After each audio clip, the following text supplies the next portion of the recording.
এবং এই ওয়েস্টিং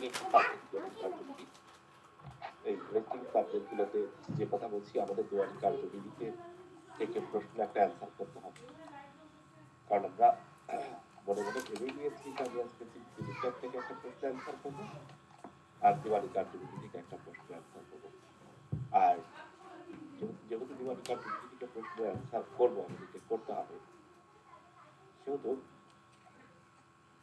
দেওয়ানি কার্যবিধিতে খুব সুন্দর সুন্দর ব্যাপার আছে। এই জায়গাগুলো থেকে প্রশ্ন হয়, যে প্রশ্নগুলো হয় সেগুলো আমরা আলোচনা করলেই আপনারা বুঝতে পারবেন যে আসলে কোথেকে প্রশ্ন হচ্ছে এবং কি ধরনের প্রশ্ন হচ্ছে। অপেক্ষাকৃত দেওয়ানি কার্যবিধিতে প্রশ্ন কমন পাওয়াটা সহজ আমার কাছে মনে হয়। যাই হোক, মাঝে মাঝে একটু ভিন্নতাও হয়, কঠিন প্রশ্ন হয়ে যেতে পারে, এরকম হয়। তবে দেওয়ানি কার্যবিধিটা খুব ইন্টারেস্টিং কিছু প্রশ্ন থাকে। আপনারা আগে থেকেই পড়া, আপনারা আগে থেকেই জানা প্রত্যেকটি সাবজেক্টে আমার কাছে মনে হয় যে দেখেন, আপনি যখন কথা বলবেন, আপনি যখন বুঝে কথা বলবেন, স্বাবলম্বী ভাবে যখন কথা বলবেন, এর মানে ওই বিষয়ে আপনার স্পষ্ট ধারণা আছে। স্পষ্ট ধারণা থাকলে আপনি লিখতে পারবেন। তো দ্যাটস ওয়াই আপনাকে স্পষ্ট ধারণা, একটা বিষয়ের উপরে একেবারে স্পষ্ট ধারণা থাকতে হবে, তবেই কিন্তু আপনি দেখতে পারবেন।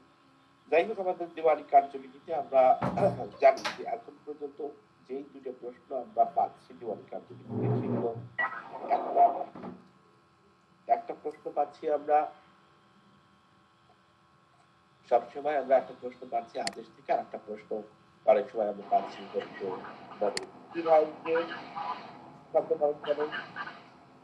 দেওয়ানি কার্যবিধি। এই দেওয়ানি কার্যবিধি থেকে প্রশ্নগুলো খুবই সহজ সরল প্রকৃতির প্রশ্নগুলো, যেই প্রশ্নগুলো কঠিন প্রশ্ন যেখান থেকে প্রবলেমেটিক প্রশ্নের পরিমাণ দেওয়ানি কার্যবিধিতে খুব কম হয়।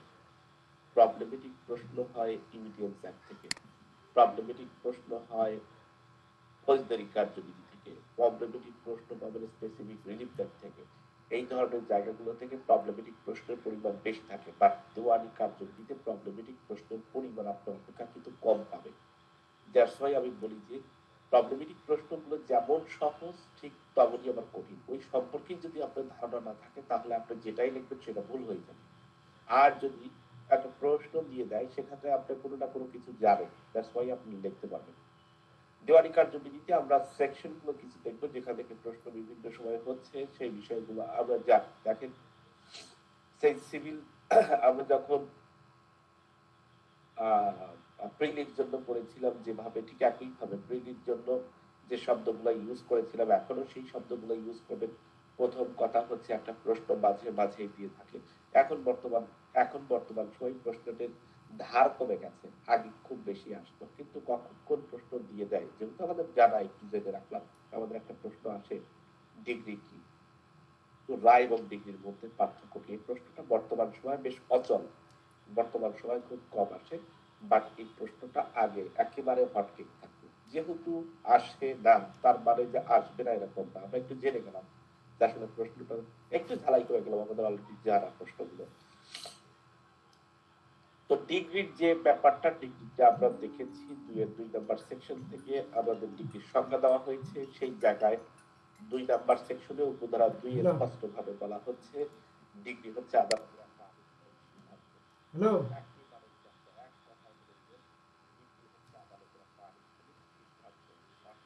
হ্যালো হ্যালো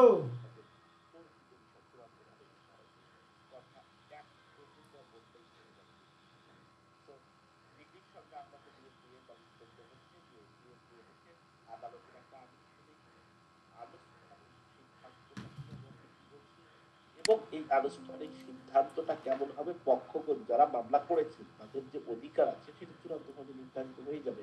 তো এই সমস্ত জায়গা আমরা কম সময় ব্যবহার করবো, কারণ এই সমস্ত জায়গা আমাদের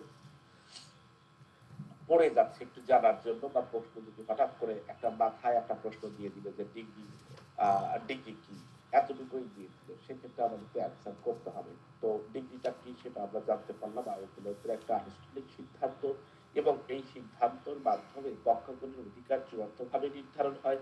তাহলে আপনাকে যদি বলা হয় যে ডিগ্রিতে কি কি শর্ত থাকে একটা ডিগ্রি হতে হলে, অর্থাৎ আদালত কোনো সিদ্ধান্ত ডিগ্রি হিসেবে গণ্য কখন হবে, যখন এটি একটা বিচারিক সিদ্ধান্ত থাকবে তখন এই ডিগ্রি হবে। আপনি পেশকার পিয়ন দিয়েছে কোনো একটা ওয়ার্ডার, এরকম ওয়ার্ডার কিন্তু কখনো ডিগ্রি হবে না। সুতরাং এটা একটা আদালতের বা বিচারিক সিদ্ধান্ত থাকবে এবং বিচারিক সিদ্ধান্তটা আনুষ্ঠানিকভাবে অভিব্যক্ত করতে হবে বা প্রকাশ করতে হবে আপনাকে, উভয় পক্ষের সম্মুখে কিন্তু প্রকাশ করতে হবে এবং এই আনুষ্ঠানিক যে বক্তব্য সেই বক্তব্যটাকে অবশ্যই পক্ষগণের বিরোধী বিষয় চূড়ান্তভাবে নিষ্পত্তি হয়ে যাবে, অর্থাৎ চূড়ান্তভাবেই নিষ্পত্তি বা চূড়ান্তভাবে নির্ধারণ করে দিবে আদালত।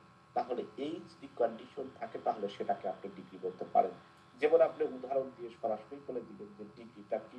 যেমন আমরা বলেছি যে দেখেন অনেকটুকুই ওই দুইটার শব্দটাকেই বলে দিবেন। যেমন 7 নাম্বার আদেশের 11 নাম্বার ডিগ্রি দেখতে কিন্তু আদেশের মতো কিন্তু এটা একটা ডিগ্রি, অর্থাৎ কোন মামলাকে কি করা হচ্ছে, আর্জি খারিজ করে দেওয়া হচ্ছে, প্রত্যাখ্যান করা হচ্ছে বা রিজেকশন কেন? করা হচ্ছে। এটা আদালতের একটা সিদ্ধান্ত এবং এই সিদ্ধান্তের উপরে ভিত্তি করে কিন্তু ওই মামলা পক্ষগণের চূড়ান্তভাবে নির্ধারিত হয়। একই সাথে আরেকটা উদাহরণ দিবেন, সেটা হচ্ছে রেস্টিটিউশন। 144 নম্বর সেকশনে রেস্টিটিউশনের উদাহরণটা দিবেন যে সেখানেও কিন্তু এটা একটা ডিগ্রি। সো এই দুইটা ডিগ্রির সংজ্ঞা দিয়ে দিবেন। ডিগ্রি কি নেবেন, যখনই কোনো প্রশ্ন লিখবেন তখনই এই প্রশ্নতে কি কি নেবেন পাওয়া যাচ্ছে সেটা আইডেন্টিফাই করার চেষ্টা করবেন যাতে আপনি প্রশ্নের উত্তরটা সহজেই লিখতে পারেন। সো ডিগ্রি হতে হলে অবশ্যই বিচারিক সিদ্ধান্ত হতে হবে এবং আনুষ্ঠানিকভাবে প্রকাশ করতে হবে। আনুষ্ঠানিক প্রকাশটা অবশ্যই পক্ষগণের অধিকার চূড়ান্তভাবে নির্ধারিত হবে, তবেই তখন আমরা সেটাকে ডিগ্রি বলবো। উদাহরণ দিতে দিলে এখন প্রশ্ন আপনাকে এইভাবে না করে বললো ডিগ্রি এবং আদেশের মধ্যে পার্থক্যটা কি। দুই শব্দ, একটা হচ্ছে ডিগ্রি আর একটা হচ্ছে রায় আর একটা হচ্ছে আদেশ। তিনটা শব্দ আছে আদালতের সিভিল মামলাগুলোতে। আমরা তো জানি সিভিল মামলা কাকে বলে। সিভিল মামলা কাকে বলে প্রিলিতে একাধিকবার বলেছি এবং একাধিকবার আপনারা শুনেছেন যে এগুলোকে সিভিল মামলা বলা হয়। আমরা বলেছি 9 নম্বর সেকশনে নির্ধারণ করে দিয়েছে কোনটা সিভিল মামলা। বলেছে পদের অধিকার এবং সম্পত্তির অধিকার হলেই সেগুলো আপনার সিভিল মামলা বলবে। এছাড়াও ধর্মীয় প্রতিষ্ঠানগুলোতে যে সমস্ত ব্যাপারগুলো ঘটে সেগুলোকেও আমরা সিভিল ম্যাটার হিসেবে ধরে নিই। এখন আমাদের প্রশ্ন এসে গেল রায় এবং ডিগ্রির মধ্যে পার্থক্য কি। আমি স্পষ্টভাবে বলে দেওয়ার চেষ্টা করেছি এবং আমি দুটা কপিও দিয়েছিলাম যে দেখেন রায়টাকে এরকম দেখা যায়, ডিগ্রিটাকে এরকম দেখা যায়। তাহলে আমরা কোনটাকে রায় বলবো? সাধারণত অধিকাংশই বলে রায় এবং ডিগ্রি দিয়েছে আদালত। তাহলে ডিগ্রি কি রায় কি সেটি তো আমরা আসলে প্রকৃতিপক্ষে তো আমাদেরকে জানতে হবে। রায় দুটোই আদালতের একটা আনুষ্ঠানিক প্রকাশ, তাহলে রায়ও আনুষ্ঠানিক প্রকাশ, ডিগ্রিও কিন্তু আনুষ্ঠানিক প্রকাশ। রায়টাকে সাধারণত আমরা যদি রায়ের সংজ্ঞার কথা বলি, এই রায় হচ্ছে যে কথা বললাম যে দুটি কিন্তু চূড়ান্ত ভাবে আপনার তর্কিত বিষয় নির্ধারণ করে থাকে। আর রায় যেই ঘটনাটা ঘটে, রায় লিখতে গেলে প্রত্যেকটি বিষয় আপনাকে বর্ণনা করতে হয়। মামলার ঘটনা কি ছিল, রিটেন স্টেটমেন্ট কি হয়েছে, কি বলেছে, ইস্যুটা কি, ইস্যু ফ্রেম কবে হয়েছে, বাদী পক্ষের জবানবন্দি কি ছিল, বিবাদী পক্ষের জবানবন্দি কি ছিল, বাদী পক্ষ ক্রস এক্সামিনেশনে কি জিজ্ঞেস করেছে, বিবাদী পক্ষ ক্রস এক্সামিনেশনে কি বলেছে, সিদ্ধান্ত কি, সিদ্ধান্ত গ্রহণের কারণ কি। এই যে সিদ্ধান্তটা দিয়ে দিলেন, এই সিদ্ধান্তটা বলা হচ্ছে জাজমেন্ট। সুতরাং এত কিছু করার পর একটা হ্যাঁ হ্যাঁ হ্যাঁ হ্যাঁ মোড়ো কথা হলো। ঠিক আছে, কথা হয়েছে মোড়ো যায় না। আর রবিরও কলু দালালের বেটা কলু। হ্যাঁ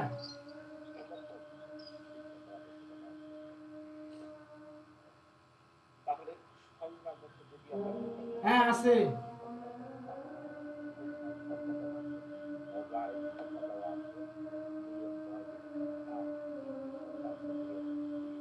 01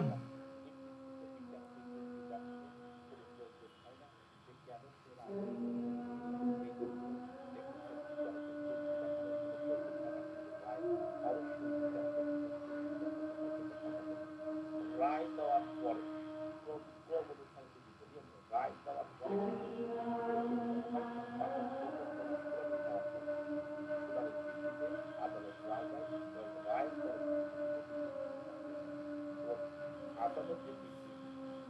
তোমাদের ডিগ্রি যখন তোমার যখন রায় যখন বলছে আপনাকে জাতীয় বিষয় হ্যালো, সাক্ষী 01308। সবকিছু কিন্তু রায় কিন্তু ডিগ্রিতে এত কিছু থাকে না। এখন সংশ্লিষ্ট পদ্ধতি মানে রায় এবং সংশ্লিষ্ট পদ্ধতি হচ্ছে ডিগ্রি আমরা বলতে পারি।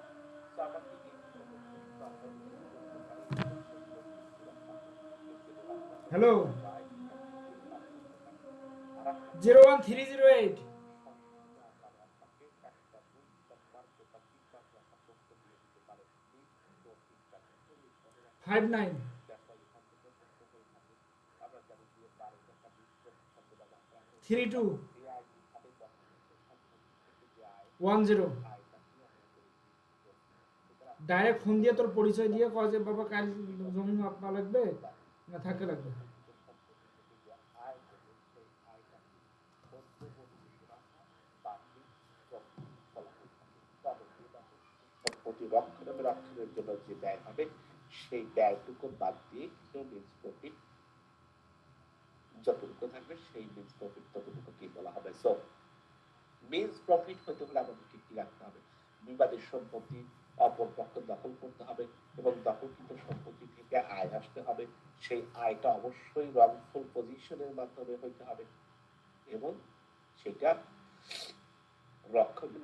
রক্ষণাবেক্ষণ করার পরেও অতিরিক্ত টাকা থাকতে হবে, তখনই সেটাকে মিন্স প্রফিট আমরা বলবো। কারণ রক্ষণাবেক্ষণ করে যদি শেষই হয়ে যায় টাকা, সেটা কিন্তু আমরা আয় বলতে পারবো না।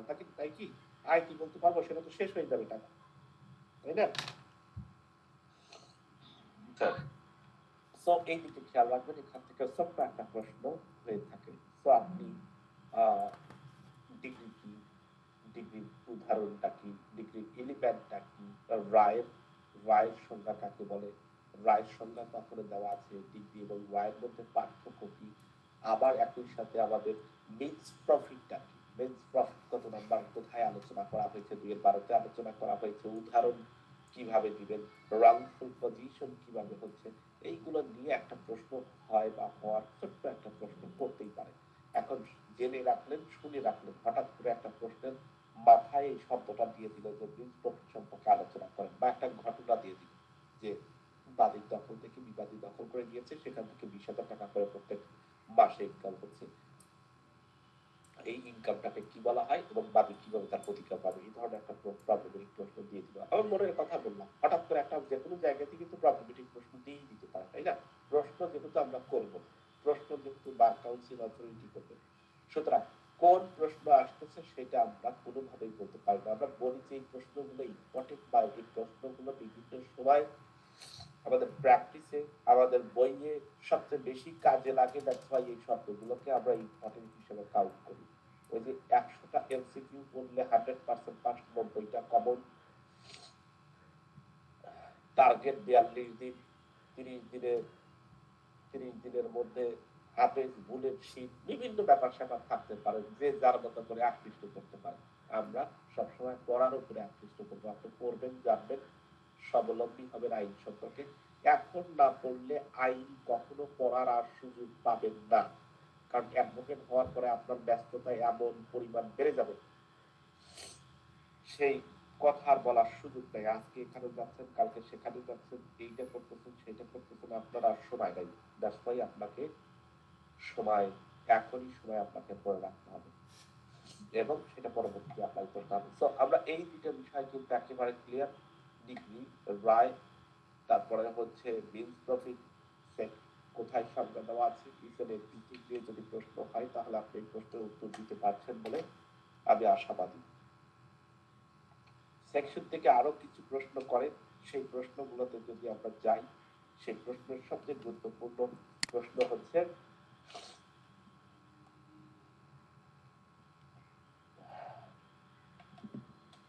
সেকশনের গুরুত্বপূর্ণ আরেকটা প্রশ্ন হচ্ছে আপনার রেস জুডিস এবং রেস সাবজুডিস জুডিকাটা কি। খুবই ইম্পর্টেন্ট একটা সেকশন এবং এখান থেকে প্রশ্ন হয় যে আপনি এলিমেন্টগুলো কি বা পার্থক্যটা কি, এইগুলো থেকে বিভিন্ন সময় প্রশ্ন হয়। খুব ইম্পর্টেন্ট একটা প্রশ্ন। তো ওই প্রশ্নটাকে আমাদেরকে দেখতে হবে। যেই প্রশ্নটার কথা আমরা বলছি, এই প্রশ্নটাকে বলা হয় যে রেট জুডিকাটা বলতে কি বোঝেন? একটা প্রশ্ন এসেছিল, উদাহরণ সহ রেট জুডিকাটার বিধানগুলো আলোচনা করুন, রেট জুডিকাটা সম্পর্কে আলোকপাত করুন, বা রেট জুডিকাটা প্রয়োগ করতে কি কি শর্ত পালন করতে হয় আলোচনা করুন, এরকম শব্দ বলে দিল। তারপরে বললো যে একতরফা ডিগ্রির ক্ষেত্রে রেট জুডিকাটা কাজ করে কিনা আলোচনা করুন, অথবা রেট সাবজুডিস এবং রেট জুডিকাটার মধ্যে পার্থক্য আলোচনা করুন। এরকম একটা প্রশ্ন আপনাকে দিয়ে দিল। তো এই প্রশ্ন যদি আপনি দেয়, তাহলে আপনাকে তো খুব গুরুত্বপূর্ণ একটা প্রশ্ন, যেহেতু এই প্রশ্ন সম্পর্কে তো আপনাকে প্রতিকার পেতে হবে, তাই না? দ্যাটস ওয়াই আমাদেরকে একটু দেখে রাখতে হবে যে রেস জুডিস, রেস সাবজুডিস কি, এখান থেকে কি কি প্রশ্ন আসছে, সেই বিষয়গুলো আমরা একটু দেখব। যে কথা বলছি, আমাদের অ্যাডভোকেটশিপ পরীক্ষায় 2011 সালে একটা প্রশ্ন এসেছিল, সংশ্লিষ্ট বিধান উল্লেখ করে উদাহরণ সহ রেট জুডিস বা রেস সাবজুডিস এর পার্থক্য আলোচনা করুন। আপনার প্রশ্ন এসেছিল রেট জুডিকাটা সম্পর্কে আলোচনা করুন। আপনাকে বলে বলতে পারে স্টে অফ সুট কি, অথবা দেওয়ানি কার্যবিধির 10 নম্বর সেকশন সম্পর্কে আলোচনা করুন, এরকম। বা এই ধারায় মোকদ্দমা স্থগিতের কি কি শর্ত পালন করতে হয় আলোচনা করুন। এই নানাবিধি প্রশ্ন আপনাকে করতে পারে। তো এই নানাবিধি প্রশ্নের উত্তর দিতে হলে আমাদেরকে আগে এর সুন্দরভাবে আমাদের রেট বা সাবজুডিস সম্পর্কে জানতে হবে, তাই না? এরা আগে তো আমরা এই প্রশ্নের উত্তর দিতে পারবো না। 10 নম্বর সেকশনে বলা আছে স্টে অফ সুট, একই নাম তিন ভাবে বলা যায়। একটা হচ্ছে বলছে stay of suit, res sub judice, যে কথা বলছে, আবার বলছে মোকদ্দমা স্থগিতকরণ। এই তিনটা শব্দই কিন্তু 10 নম্বর সেকশনে আলোচনা করা হয়েছে। সো 10 নম্বর সেকশন অনুযায়ী তাৎপর্য আলোচনা করুন, এবং এই ধারায় মোকদ্দমা স্থগিত করতে হলে কি কি এলিমেন্ট বা শর্ত পালন করতে হয় সেগুলো নিয়ে আমাদের কথা বলতে বলবো। তো 10 নম্বর সেকশন সম্পর্কে আমরা জানি, দেওয়ানি কার্যবিধির 10 নম্বর সেকশন হলো মোকদ্দমা দেওয়ানি কার্যক্রমের যে 10 নম্বর সেকশনের কথা বলেছে, সেটা হচ্ছে 10 নম্বর সেকশনের যদি আপনার রেস সাবজুডিসের সংজ্ঞা যান, রেস জুডিকাটা না হয়ে রেস সাবজুডিসের যদি সংজ্ঞা আপনি করতে যান, সেক্ষেত্রে বলছে রেস সাবজুডিস হচ্ছে আপনার বিচারাধীন কোন মোকদ্দমাতে, অর্থাৎ দুইটা বিচারাধীন মোকদ্দমার মধ্যে একটি মোকদ্দমাকে স্থগিত করে। এই শব্দটা দিয়েই আমাদের সবকিছু করতে হবে। অর্থাৎ একই প্রতিকার ক্ষেত্রে আপনি একই ধরনের প্রতিকার একই আদালতে দুইটা পারস্পরিক একই সম্ভাবনা বিষয়, অর্থাৎ কজ অফ অ্যাকশন বলে, তারপরে মোকদ্দমার যে নেচার সেটা বলেন, পক্ষ বলেন, সব একই। আপনার একটা মোকদ্দমা চলমান রয়েছে, পরবর্তীতে ওই একই বিষয় আবার পক্ষগণের মধ্যে আর একটা মামলা হয়েছে। এই যে পক্ষগণের মধ্যে একটা মামলা চলমান থাকা অবস্থায়, তাহলে তো এরকম হইতো যে একজন একটা মামলা করেছে, সেই মামলাতে সে হেরে যেতে পারে ভাবতেছে, আবার নতুন করে আর একটা কোর্টে বা ওই একই কোর্টে আর একজনকে দিয়ে মামলা করায়, তাহলে মামলা তাদের মধ্যে চলতেই থাকলো। আর এক বিচারক আসলো, সে বিচার করতে থাকলো, তারপরে কিছুদিন পরে আবার তার মনে হলো যে না, এই যা আমি হেরে দিতে পারি, তাহলে আমি কি করবো, আবার একটা মামলা। এভাবেই একটা সম্পত্তি নিয়ে যুগের পর যুগ চলতে থাকে, যুগের পর যুগ তো চলতে পারে না, তাই না? তাই কোন আদালত এমন কোন মোকদ্দমার বিচার কার্যক্রম পরিচালনা করবেন না, আমি আবারও বলছি, কোন আদালত এমন কোন মোকদ্দমার বিচার কার্য পরিচালনা করবেন না যে বিচার্য বিষয় প্রত্যক্ষ বা প্রকৃতি পক্ষে পূর্বেই দায়ের করা হয়েছে এবং একটা মামলা বিচারাধীন আছে, সেই একই পক্ষগুলোর মধ্যে মোকদ্দমার আবার যদি করা হয়, তাহলে যেটা হ্যালো। পরবর্তীতে যে মামলাটা করা হয়েছে সেই মামলাটাকে স্থগিত করে রাখা হবে, সেটাকেই বলা হচ্ছে স্টে অফ সুট। তাহলে আপনাকে কি করতে হবে?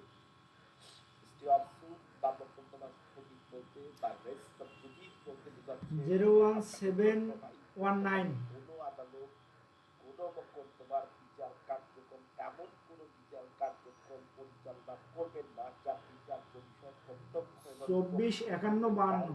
অপর একটি মোকদ্দমার বিচার বিষয় একই পক্ষ বলে 24 দায়ের করা হয়েছে, এরকম যদি হয় তাহলে 51 52 করবেন না। সেই ক্ষেত্রে পূর্ববর্তী মোকদ্দমা কি হবে, হুম, চলমান থাকবে। পরবর্তীতে যে মোকদ্দমাটা করা হয়েছে সেই মোকদ্দমাটাকে কি করা হবে, স্টে করা হবে। এইটা কি বলা হয়, স্টে অফ সুট। তাহলে এই স্টে অফ সুট বা রেস্ট অফ ডিউটি সম্পর্কে 10 নম্বর সেকশনে যে কথা বললো সেখানে আমরা কি কি এলিমেন্ট পাই, বা এই ধারাতে তাৎপর্য আলোচনা করুন এরকম শব্দ যদি বলে তাহলে মূল এলিমেন্ট গুলো কি পাচ্ছি, প্রকৃতি প্রত্যক্ষ বা মৌলিকভাবে একই বিচার্য বিষয় হইতে হবে, একই পক্ষগণ বা তার প্রতিনিধির মাধ্যমে একই পক্ষগণের মধ্যে মোকদ্দমা করতে হবে, একটা মোকদ্দমা বিচারাধীন থাকতে হবে, পরবর্তীতে ওই বিষয়টি আবার একটা নতুন করে মোকদ্দমা দায়ের করতে হবে। তখনই সেটাকে আমরা স্টে অফ সুটের এলিমেন্ট বা স্টে অফ সুটের এলিমেন্ট অথবা রেস্ট অফ জুডিস হিসেবে গণ্য করতে পারবেন। আমার মনে হয় যে আমাদের কথাগুলো যদি মনোযোগ দিয়ে শোনেন, আপনি যদি একটু বোঝার চেষ্টা করেন, আপনি দুই একবার পড়লেই বাসাতে আবার যদি মনোযোগ দিয়ে আমার কথাগুলোর সাথে বইয়ের সাথে মিলিয়ে যদি আপনি পড়েন, আপনাকে দুইবার তিনবারের বেশি পড়ার কথা না। আপনি প্রিলিতে এই প্রশ্নগুলো পড়েছেন, আপনি প্রিলিতে এই প্রশ্নগুলো জেনেছেন, একাধিকবার আমরা কথা বলেছি। দ্যাটস ওয়াই এর এলিমেন্টগুলো আপনার কাছে খুব পরিচিত মনে হবে। আবার অনেকের কাছে বিরক্তর কারণ হবে যে একই বিষয় আর কতবার করবো, তাই না? তো এই ধরনের প্রশ্ন কিন্তু হয়। জি, কিন্তু ভাই কিছু বলতে চাচ্ছেন মনে হয়। না স্যার, ওরকম মনে হবে না স্যার, এটাই বলতে চাচ্ছিলাম। তো, বারবার বললে স্যার আমাদের ওগুলো কেস ভালো হয় স্যার। হ্যাঁ, ইনশাআল্লাহ এই বয়সগুলোতে শোনার ক্যাপাসিটি, শুনে ধরে রাখার ক্যাপাসিটিটা সহজ হয় পড়ার চেয়ে। স্বাভাবিক কথা হচ্ছে আপনি পড়ে একঘেয়েমি টেবিলের উপরে সবসময় থাকবেন, এটা আপনার সেই বয়স না। আপনি কারো কাছ থেকে শুনেছেন, জেনেছেন, আপনি সুন্দরভাবে উপস্থাপন করবেন, এই বয়সটা একজন সেই বয়স হিসেবে আপনাকে বারবার শুনতে হবে, বারবার কথা বলতে হবে। দেখেন, ইউটিউবে যখন সার্চ দিবেন ঘটনাটা দেখেন, আমার ওয়াইফকেও আজকে বললাম, আমার ওয়াইফ আজকে করা যাবে না, অর্থাৎ প্রত্যক্ষে কোনো মামলায় চূড়ান্ত ভাবে যদি নিষ্পত্তি হয়, অর্থাৎ চূড়ান্ত ভাবে নিষ্পত্তিকৃত বিষয় নিয়ে কোনো পক্ষ একই বিষয় নিয়ে পুনরায় মোকদ্দমা দায়ের করার সুযোগ দিবে, তাহলে কখনোই মোকদ্দমা শেষ হবে না। একবার হেরে যাবে, আবার নতুন করে মোকদ্দমা দায়ের করবে, একবার হেরে যাবে, আবার নতুন করে মোকদ্দমা দায়ের করবে। এই যে এই অচল অবস্থা থেকে পরিত্রাণ পাওয়ার জন্য 11 নম্বর সেকশনকে বলা হয়েছে, এবং এই আইনের ঘটনা বা আইন সম্পর্কিত কোনো বিষয় যখন দুটা পক্ষের মধ্যে একই থাকবে তখন সেই বিষয়টাকে আপনি কি করবেন, এই যে পূর্ববর্তী রায় পরবর্তী মোকদ্দমাতে প্রাসঙ্গিক, সেটা কত নম্বর সেকশনে আলোচনা করা হয়েছে? 40 স্যার, 40 নম্বর সেকশনে আলোচনা করা হয়েছে। দ্যাটস ওয়াই আপনি একটা নিষ্পত্তিকৃত মামলার জাজমেন্ট আপনি পরবর্তীতে নতুন করে মামলা দায়ের করেছেন, সেখানে নিয়ে যা দেখাবেন যে স্যার অলরেডি এই মোকদ্দমা চূড়ান্ত ভাবে নিষ্পত্তি হয়েছে, সেই বিষয় নিয়ে আবার একই পক্ষের মধ্যে কিভাবে মোকদ্দমা চলে, বলবেন যে আপনি এটা নিয়ে আসছেন, এটা আমি কিভাবে বিলিভ করবো? আপনি বলবেন 40 নম্বর সেকশন দেখেন, সার্টিফিকেট সেকশন, সেখানে বলেছে পূর্ববর্তী মোকদ্দমার রায় প্রাসঙ্গিক হিসেবে ব্যবহার করা হবে, অর্থাৎ রিলিভেন্ট হিসেবে ব্যবহার। যদি রিলিভেন্ট ব্যবহার করা হয় তাহলে আমি কেন সেখানে ন্যায় বিচার পাবো না, তাই না? একটা সেকশনের সাথে আর একটা সেকশন দেখেন কিভাবে জড়িত। কথা কি বোঝা গেছে ভাইয়া? জি স্যার।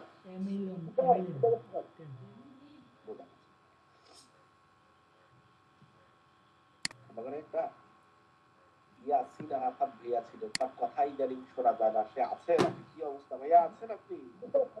স্যার আসছে স্যার। আছেন না? জি স্যার। আচ্ছা, তাহলে বিষয়টা হচ্ছে একটা চূড়ান্ত ভাবে নিষ্পত্তি হয়ে যাচ্ছে আর একটা চূড়ান্ত ভাবে নিষ্পত্তি হচ্ছে না। একটাতে দুটো মোকদ্দমা চলমান আছে আর একটাতে চূড়ান্ত ভাবে নিষ্পত্তি হয়ে গেছে। তাহলে এই সংক্রান্ত বিষয় যদি আপনাকে এলিমেন্ট খুঁজতে বলে যে রেস ছুটি কাটার এলিমেন্ট গুলো কি বা দোবারা দোষের এলিমেন্ট গুলো কি আপনাকে যদি খুঁজতে বলে তাহলে আপনাকে এলিমেন্ট গুলো খুঁজে খুঁজে বের করতে হবে। অর্থাৎ পূর্ববর্তী মোকদ্দমা ব্যাখ্যাকে বলা আছে পূর্ববর্তী মোকদ্দমা বলতে আপনি কি বলবেন? পূর্ববর্তী মোকদ্দমা বলতে যেটা পূর্বেই একটা মোকদ্দমা দায়ের করা হয়েছিল একই বিষয়কে, সেই মামলাটাকে পূর্ববর্তী মোকদ্দমার কথা বলা হয়েছে। বিভিন্ন ব্যাখ্যার কথা আছে, মোট 6টা ব্যাখ্যা আছে আমাদের, তাই না?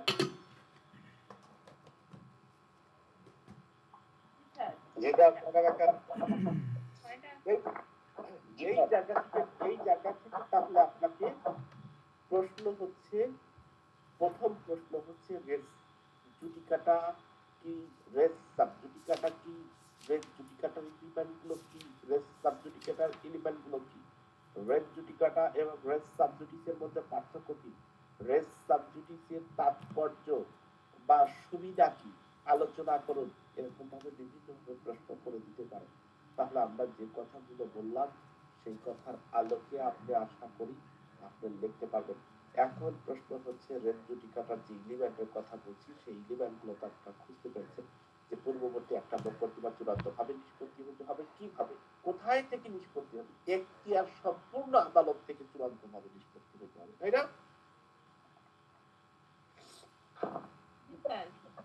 এবং ওই দুটা মামলা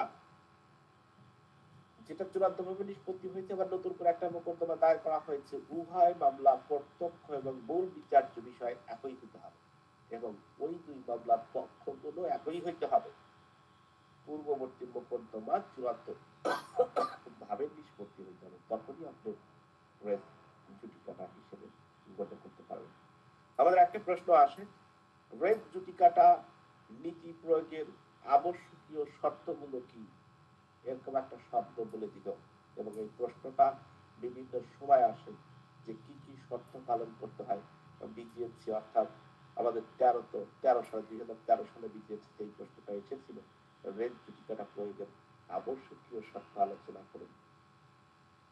অলরেডি আমরা বলে দিয়েছি দুটা মোকদ্দমা থাকতে হবে, অর্থাৎ একটা মামলা চূড়ান্ত ভাবে নিষ্পত্তি হতে হবে আর একটা মামলা নতুন করে দায়ের করতে হবে, তাই না? দুইটা মামলা থাকতে হবে। নাম্বার 2 হচ্ছে বিচার্য বিষয় একই হইতে হবে। আবার নাম্বার 3 হচ্ছে একই পক্ষগুলোর মধ্যে, 4 নাম্বার হচ্ছে একই সত্য হইতে হবে, 5 নাম্বার হচ্ছে এখতিয়ার সম্পূর্ণ আদালত থেকে মোকদ্দমাটা নিষ্পত্তি হইতে হবে এবং এই মোকদ্দমাটা 6 নাম্বার হচ্ছে চূড়ান্ত ভাবে নিষ্পত্তি হইতে হবে। তবে এই এলিমেন্টগুলোকে যদি আপনি ব্যাখ্যা করেন উত্তর ওই একই। একটা বিষয় নিয়ে প্রশ্ন 4-5 ভাবে বিভিন্ন জায়গায় হয়েছে, প্রশ্ন দেখলে মাথা ঘুরে যায়, আল্লাহ এত প্রশ্ন কিভাবে প্রশ্ন করবো, এটা হচ্ছে সেটা হচ্ছে, একটাই এই 11 নাম্বার সেকশনে কত কথা কি লেখা আছে মোবাইলে, কত কথা লেখা নাই, সহজ সরল কথা লেখা আছে, সেখান থেকে এলিমেন্ট গুলো বের করে এমন করে আমাদের কথা বলতে, তাই না? কোন বই 3 পেজ 4 পেজ লিখেছে, আপনি এত কিছু লেখার কথা নেই, আপনি এলিমেন্ট গুলো বের করেন, আপনি সুন্দর করে আপনার মতো করে লেখেন, ইনশাআল্লাহ পাস করে যাবেন। এই কয়েকটা প্রশ্ন হয়। সো আমরা প্রথমেই আবার যদি বলি, আমরা পড়েছি ডিগ্রি কি, ডিগ্রি এবং জাজমেন্ট কত নাম্বার সেকশনে আলোচনা করা হয়েছে, ডিগ্রি এবং জাজমেন্টের মধ্যে পার্থক্য আলোচনা করুন, আমরা এই প্রশ্নটা আলোচনা করেছি। একই সাথে মিন্স প্রফিট রয়েছে, মিন্স প্রফিট কি, মিন্স প্রফিটের উদাহরণগুলো কি, সেগুলো আমরা মিন্স প্রফিটের বাংলা কি সেগুলো পড়েছি। আমরা পড়েছি মিন্স জুডিকাটা পড়েছি, মিন্স সাবজুডিস পড়েছি, স্টে অফ সুট একই বিষয়, সেগুলো নিয়ে আমরা আলোচনা করলাম। স্টে অফ সুট এবং রেস জুডিকাটার মধ্যে পার্থক্য আলোচনা করুন, এলিমেন্ট গুলো আলোচনা করুন, দুইটার সুবিধা কি এবং তাৎপর্য কি, যেভাবেই প্রশ্ন করুক না কেন সুন্দরভাবে আনসার করবেন। এখান থেকে সেকশন থেকে এই জায়গা থেকে প্রশ্ন বিভিন্ন ভাবে হয়। আর একটা প্রশ্ন হয় সেটা হচ্ছে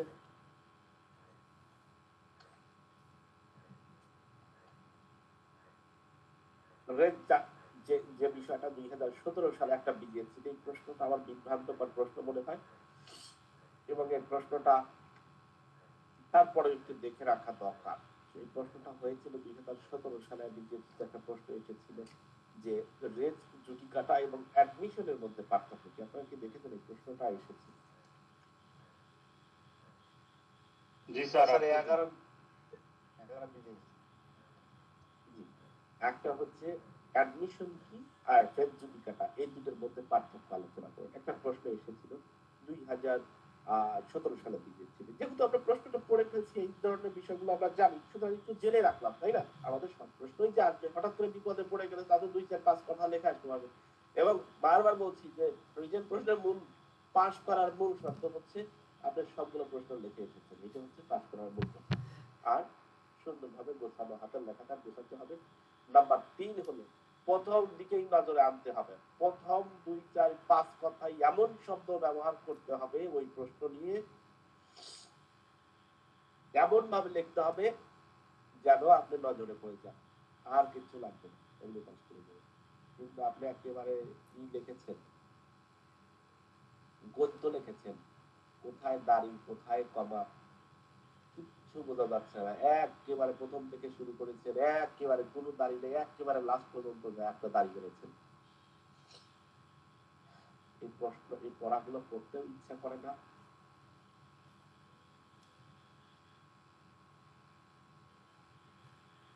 মার্কও দিতে ইচ্ছা করে না। দ্যাটস ওয়াই একটা গোপন কথা বলি, খুব গোপন কথা। বার কাউন্সিলের খাতা এক বড় ভাই পায়, উনি 8-7-6 দিয়ে যাচ্ছে, কিন্তু আপনি অ্যান্সার করেছেন মাত্র 3টা। তাহলে আপনি প্রশ্নে আপনি পাস করতে পারবেন কেন বলেন? তাই না? সবগুলো থেকে গোছানো গোছানো ভাবেই তো আসবে একটা মার্ক। দ্যাটস ওয়াই পাস করার কিন্তু মূল মন্ত্রই একটাই, যে আপনাকে সবগুলোর অ্যান্সার করে আসতে হবে। সো যে কথা বলছিলাম, যে একটা প্রশ্ন হয়, যে প্রশ্নটা হলো আজ হোক কাল হোক পরশু হোক, আমি আপনাকে বললাম বার কাউন্সিল স্বচ্ছতায় আসতে বাধ্য। আপনি কত মার্ক পেয়েছেন সেই মার্কটা আসতে বাধ্য। ধীরে আসতেই স্বচ্ছতা চলে আসছে। কতদিন শাক শাক দিয়ে মাছ ঢেকে রাখবে, এরকম পারবেন। আমি আপনাকে বললাম একটা না একটা সময় 100 মার্কের মধ্যে আপনি কত মার্ক পেয়েছেন সেটা দিতে হবে। কারণ এখানে আন্দাজে কেউকে, এখানে আন্দাজে কাউকে, এগুলো সব হচ্ছে আইনের স্টুডেন্ট, সবাই বলছে জি সুলতানা আপা। স্যার যারা যে আমাদের এখানে গ্রুপে কেউ রিভিউতে যে রেজাল্ট আসেনি এরকম কেউ আসছে নাকি স্যার? তাদের ভাইবার ডেট নাকি হয়ে যাবে স্যার, এটা নাকি হ্যাঁ, ওটা জাজমেন্ট হয়েছে, ওটা জাজমেন্ট দিয়ে দিতে হবে। আমাদের এখানে যারা আছেন সবাই রিটেন পরীক্ষা দিচ্ছেন।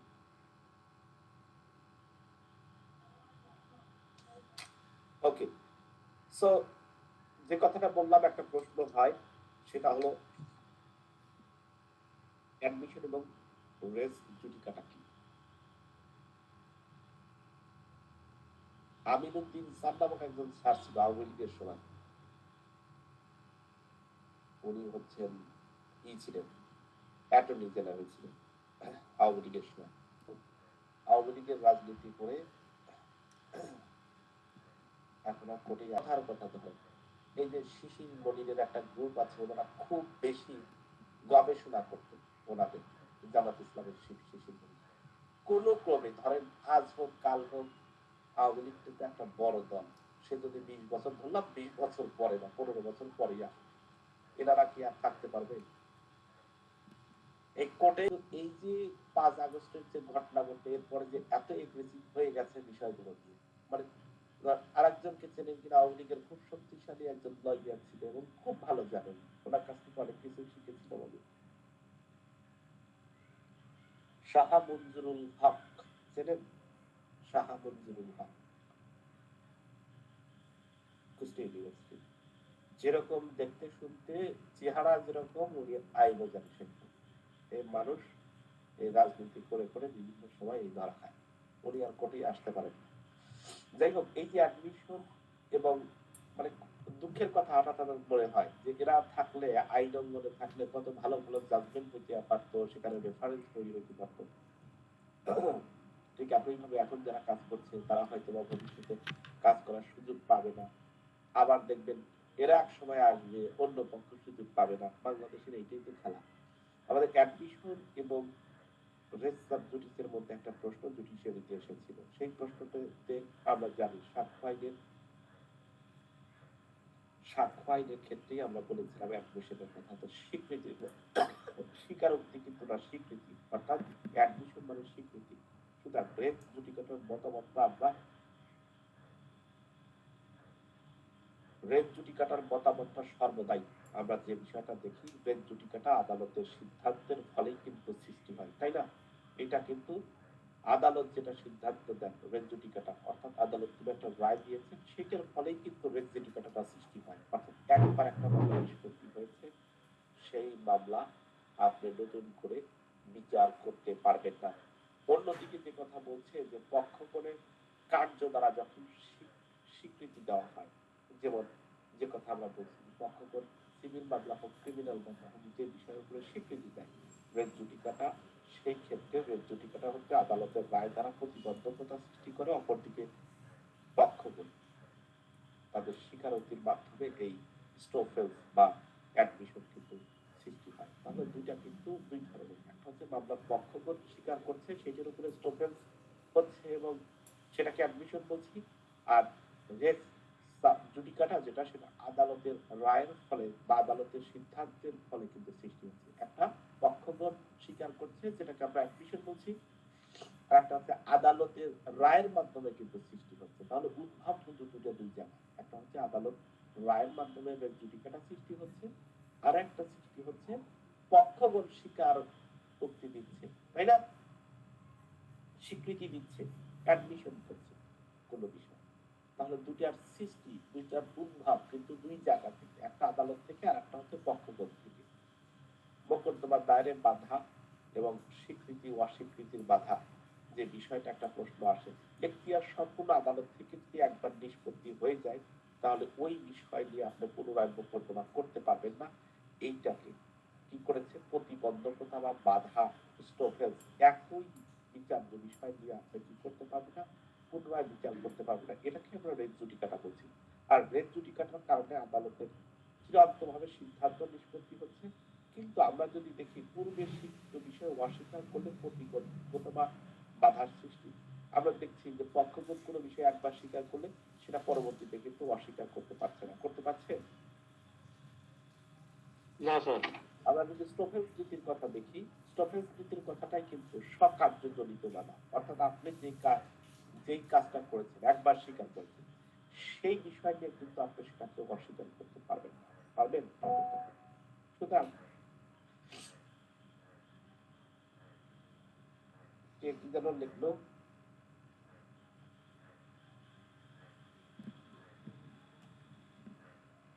প্রতিষ্ঠিত, যেমন প্রত্যেকটি মোকদ্দমায় সমাপ্তি হবে এবং এটা বহুত্ব নিবারণ করার ক্ষেত্রে ব্যবহার করা হয়। কিন্তু স্বীকৃতি বা অ্যাডমিশন ন্যায় প্রণয়তার নীতির উপরে ভিত্তি করে সৃষ্টি হয় এবং স্বীকৃতির মুখ্য কথা হচ্ছে কোনো ব্যক্তি স্বীকার করবেন বা স্বীকারোক্তির বিষয় নিয়ে পরবর্তীতে সে অস্বীকার করতে পারবেন না। চূড়ান্ত ভাবে প্রমাণিত সাক্ষ্য আইনের 31 নম্বর সেকশনে যে আমরা বলছি স্বীকৃতি বিষয়ে স্বীকারোক্তি কোনো চূড়ান্ত ভাবে প্রমাণিত না, আমরা 31 নম্বর সেকশনে কিন্তু এই বিষয়টাই দেখছি। এবং পক্ষগণের সাক্ষ্য প্রমাণ দিয়ে এটাকে প্রমাণ করতে হয়। আর অপরদিকে কোনো রায় যদি উপযুক্ত আদালত থেকে দেওয়া হয়, সেটা চূড়ান্ত ভাবে নিষ্পত্তি হয়ে থাকে। বিভিন্ন বই বিভিন্ন ভাবে দিয়েছে। আসলে অ্যাডমিশন কি, আসলে মানে রেস জুডিকাটা কি, সেটা আপনি দেখলেই বুঝতে পারবেন। একটা আইনের সৃষ্টি, একটা পক্ষগণ সৃষ্টি করে কোনো বিষয় নিয়ে সে স্বীকার করে বা সেই স্বীকার ভিত্তিতে পরবর্তীতে সেটা প্রমাণ করতে হয়। আবার আর আমরা রেস জুডিকাটা দেখছি যে আদালতে একটা রায় দিয়েছে, চূড়ান্ত ভাবে যে সম্পূর্ণ আদালতের রায় দিয়েছে, পরবর্তীতে সেটা সেই আদালতের রায় থেকেই কিন্তু সৃষ্টি হচ্ছে। তো এই প্রশ্নটাও আমাদের কাছে একটা গুরুত্বপূর্ণ প্রশ্ন হিসেবে থাকে এবং এই প্রশ্নটাও বিভিন্ন কঠিন প্রশ্ন করলে এই ধরনের প্রশ্ন আপনাকে করতে পারে। আর একটা প্রশ্ন আসে, দেখেন বিজিএসসিদের কি গুরুত্বপূর্ণ কথা বলে দেয় সেটা হচ্ছে ধরেন একতরফা ডিগ্রিতে রেঞ্জ জুডিকাটাকে কাজ করে, একটা পক্ষ তো আসলোই না, তাহলে কি রেঞ্জ জুডিকাটা একতরফা মামলাতে কাজ করবে কিনা, সেই ক্ষেত্রে আমাদের কি বলেছে এখন আইনে কি বলে, মোকদ্দমা গুণাগুণের ভিত্তিতে আদালত থেকে এখতিয়ার সম্পন্ন আদালতে একতরফা ডিগ্রি দিলে সেক্ষেত্রে রেঞ্জ জুডিকাটা কাজ করে, অর্থাৎ একতরফা ডিগ্রির ক্ষেত্রেও রেঞ্জ জুডিকাটা নীতি প্রযোজ্য হবে। কারণ একতরফা হোক আর দুতরফা হোক সেটা তো আদালতের সিদ্ধান্ত চূড়ান্ত ভাবেই নিষ্পত্তি হয়, আদালতের একতরফা হলেও তো সেটা জানতো, তাই না? অর্থাৎ বিবাদীর অনুপস্থিতির কারণে সে যদি না আসে আদালতের গুণাগুণের উপরে ভিত্তি করেই রায় দেয়, সুতরাং সেই ক্ষেত্রে একতরফা হোক দুতরফা হোক যেভাবেই হোক না কেন, যদি রায় হয় পূর্বপক্ষ বললো যে আমি এই মামলাতে উপস্থিত ছিলাম না, কোর্ট একতরফা দিয়েছে, আমি নতুন করে আবার মামলা করবো, সেই ক্ষেত্রে রেঞ্জ জুডিকাটা কাজ করে কিনা, বলছে যে না একতরফা হলে সেটা আপনার ফল, সঠিকভাবে সমন জারি হয়েছে, আপনাকে কোর্টে আসার জন্য বলা হয়েছে, আদালত গুণাগুণের উপরে ভিত্তি করে রায় দিয়েছে, সুতরাং রায় যেহেতু দিয়েছে এখতিয়ার সম্পূর্ণ আদালত থেকে, সুতরাং একতরফা দিক দুতরফা দিক সেটা চূড়ান্ত ভাবে নিষ্পত্তি, আপনি ওই বিষয়টি আবার মোকদ্দমা দায়ের করতে পারবেন। ক্লিয়ার মেসেজটা? একটু জেনে রাখার বিষয় শুধু যে হঠাৎ করে একটা প্রশ্ন দিয়ে দিত, তাই না, যে এই ধরনের প্রশ্ন দিয়ে দিয়ে ঠিক আছে আপনাকে বলে দিয়ে দিতে পারে যে আসলে কি হচ্ছে কিভাবে হচ্ছে, সেই বিষয়গুলোকে আমাদের তো একটু খেয়াল রাখতে হবে। So range judicata range sub judice থেকে যত ধরনের প্রশ্ন হচ্ছে, যত ধরনের প্রশ্ন নিজে থেকে হচ্ছে বা আমাদের বার কাউন্সিলে হচ্ছে, সেই বিষয়গুলো নিয়ে আমরা আলোচনা করলাম। এছাড়াও আমাদের প্রবলেমেটিক কিছু প্রশ্ন নিয়ে বিভিন্ন সময় আলোচনা করা হয়, বিদেশ থেকে কিছু প্রশ্ন এসেছিল এই ধরনের, ওই একই কথা যে একতরফা রায় দিয়েছে সেক্ষেত্রে আমরা পারবো কিনা, এই ধরনের বিভিন্ন ব্যাপার স্যাপার নিয়ে আলোচনা করা হয়ে থাকে। তো এগুলো নিয়ে আর পড়ার দরকার নাই, ওখান থেকে আমাদের যা জানার প্রয়োজন তা অবশ্যই আমরা জানতে পেরেছি এবং বুঝতে পেরেছি।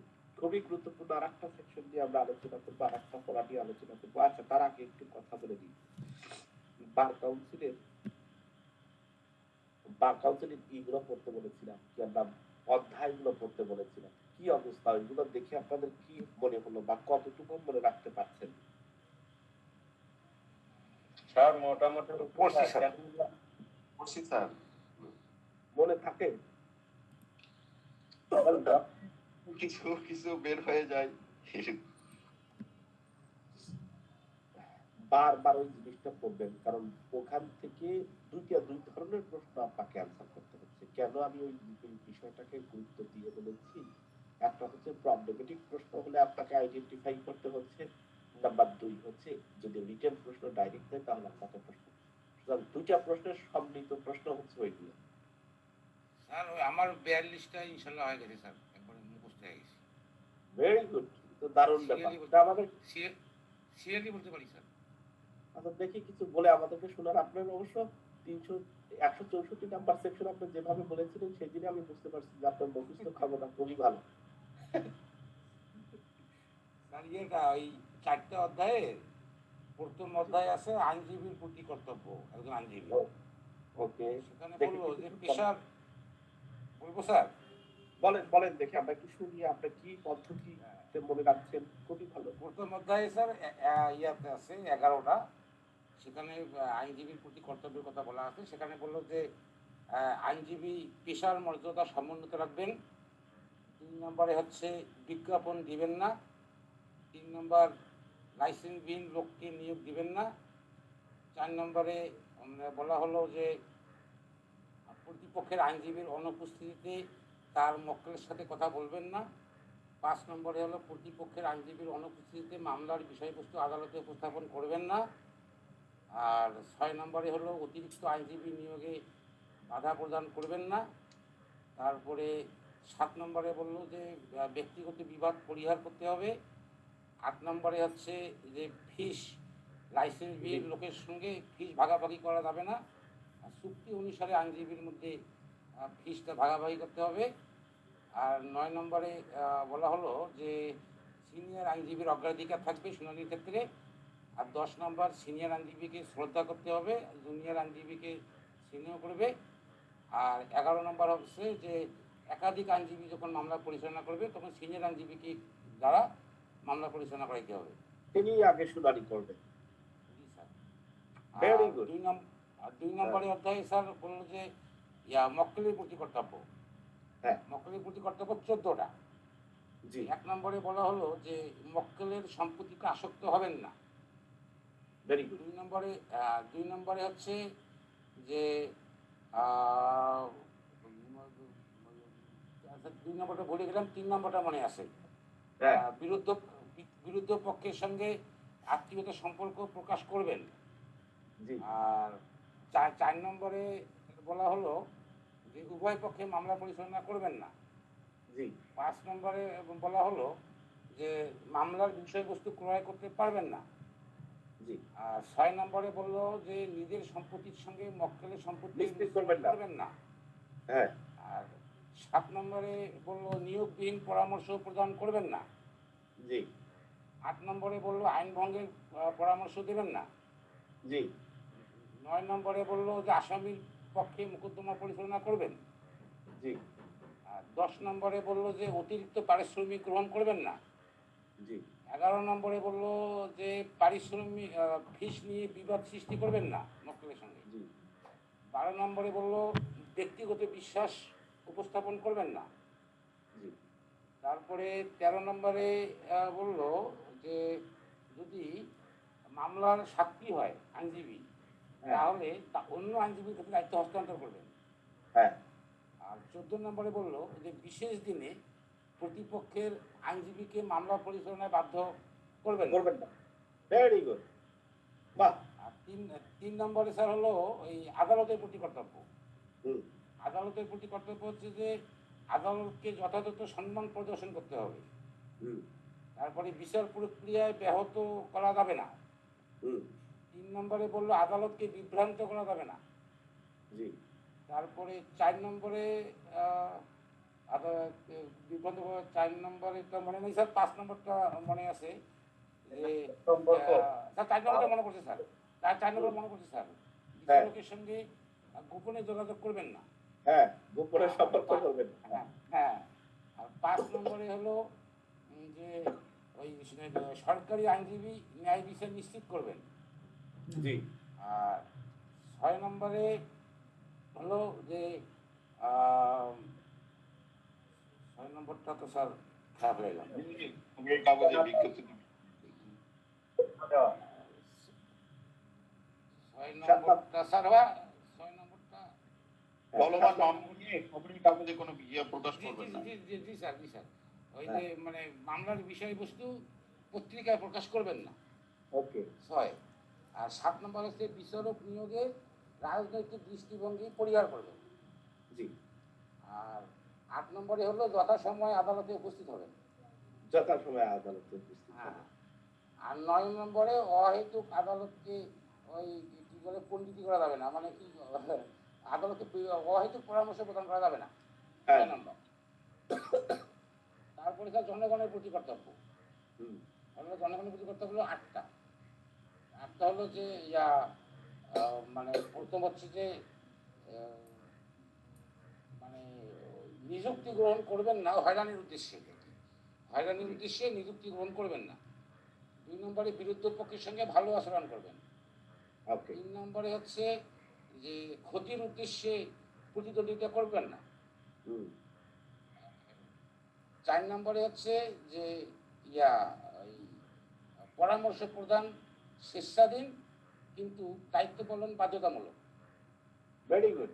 হুম। আর 5 নম্বরে হচ্ছে মামলা গ্রহণ এবং প্রত্যাখ্যান ইচ্ছাধীন। হুম। আর 6 নম্বরে হচ্ছে ব্যক্তিগত পরিচয় ও স্বার্থ প্রকাশ করতে হবে। হুম। আর 7 নম্বর পূর্বে যদি কোনো মামলায় বিচারক হিসেবে নিষ্পত্তি করে পরিচালনা করে তাহলে পরবর্তীতে আইনজীবী হয়ে ওই মামলা পরিচালনা করতে পারবেন না। হুম। আর 8 নম্বরে বলা হলো চাকরি, ব্যবসা এবং অন্য কোনো পেশায় যুক্ত হওয়া যাবে না। এই স্যার। বাহ, ভেরি গুড, খুবই সুন্দর। আর দেখছেন কি সুন্দরভাবে বলেছেন। এখন ধরেন এখান থেকে যে কথাটা আমি বলছি যে প্রবলেমেটিক প্রশ্ন আসলো যে একজন ব্যক্তি নিজের নামে একজন আইনজীবী ওষুধের দোকান দিয়েছেন, উনি কি পরিচালনা করতে পারবেন কিনা, উনি প্রফেশনাল কন্ডাক্ট ভায়োলেশন করছে কিনা। তখন আপনাকে সুন্দরভাবে এই কথাই লিখতে হবে। 4 নম্বর অধ্যায়ে লাস্টেরটাতে সুন্দরভাবে লিখে দিবেন এই বলা আছে, পরিচালনা করতে পারবেন না, দ্যাটস ওয়াই এটা একেবারে সম্পূর্ণ ভায়োলেশন হচ্ছে। খুবই ভালো, ধন্যবাদ আবুল কালাম আজাদ ভাইকে। কন্টিনিউ রাখেন আর সাথে সাথে লিখতে থাকেন ইনশাআল্লাহ। আচ্ছা, আমরা ছিলাম দেওয়ানি কার্যবিধিতে। আমরা দেওয়ানি কার্যবিধি বেশ কিছু প্রশ্ন অলরেডি করে ফেলেছি। আমরা কালকে দেওয়ানি কার্যবিধির এখান থেকে তো প্রশ্ন পড়বই, তার সাথে আমরা আমাদের আবার কোন সাবজেক্ট ধরবো, কোন সাবজেক্টে পিছিয়ে আছি? সাক্ষ্যটা স্যার, সাক্ষ্য। আবার সাক্ষ্য আইন শুরু করবো, তাই না? জি স্যার। আবার তাহলে সাক্ষ্য আইন পড়তে পড়তে সবই আমরা শেষ করে ফেলতে পারবো ইনশাআল্লাহ, তাই না? বাহ, তাহলে আপনার দেওয়ানি কার্যবিধি এই প্রশ্ন যেগুলো বললাম সেগুলো, আর সাক্ষ্য আইনে এই যে 1, 3,